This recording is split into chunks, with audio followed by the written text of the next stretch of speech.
Okay. நம்ம அப்படி இல்லை, ஒரு ஆள் நம்பணும். இப்ப நம்பி நடந்து சொல்லணும். ஏன்னா நாளைக்கு நான் இது மாதிரி நீங்க இன்னொரு ஆள்கிட்ட சரிக்கு நடந்து நான் சொல்லுவேன் எங்கனாலும் சரி.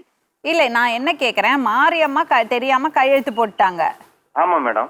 இப்போ இவர் மகாராஜா எப்படி கையெழுத்து போட்டாரு? மகாராஜா கையெழுத்து போட்டுக்காருன்னா இவன் என் சண்டை கிட்ட போடாம நான் கொஞ்சம் ஸ்டெப் எடுத்து நான் இல்லை அந்த 2 பார்த்து பேஸ் பண்ணி இதுக்கு என்ன உண்டு கம்ப்ளைண்ட் என்ன உண்டு செய்யணும் பின்னாடி நான் இருப்பேன்ப்பா, உங்களுக்கு சில ஐடியா சொல்லி கொடுப்பேன், நீங்க செஞ்சிருங்கன்னு நான் சொல்லி கொடுக்கறதுக்கு இவன் என்னை எப்பவும் பார்த்தாலுமே.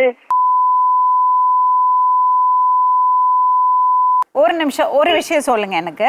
இப்ப நீங்க அதுல புரோக்கரேஜ் தான் வாங்கினீங்க, நீங்க சொத்தை எழுதி வாங்கல? இல்ல மேடம், எனக்கு புரோக்கர் பீஸுக்கு பதில் எனக்கு ஒரு சொத்தை கொடுத்தாங்க.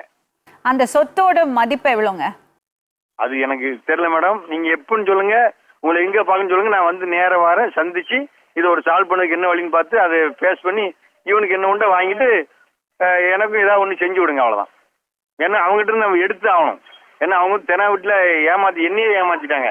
நான் ஒரு சொத்து ஏமாந்து இன்னும் எனக்கு 2 சொத்து எடுக்க நான் ஏமாந்த மாதிரி ஆயிரும், கைத்தாரு போறான். இப்ப இவங்க யாரு ஊர்ல இருக்கிறவங்களா? ஊர்ல இருக்காங்க 2 பேருமே. அப்ப இவங்களுக்கே அந்த சொத்து இருக்கிறது தெரியாதா? இவங்களுக்கு எனக்கே தெரியாது மேடம். எனக்கு தெரிஞ்சா நான் மட்டும் சிங்கிளா போய் பாத்துருவேனே.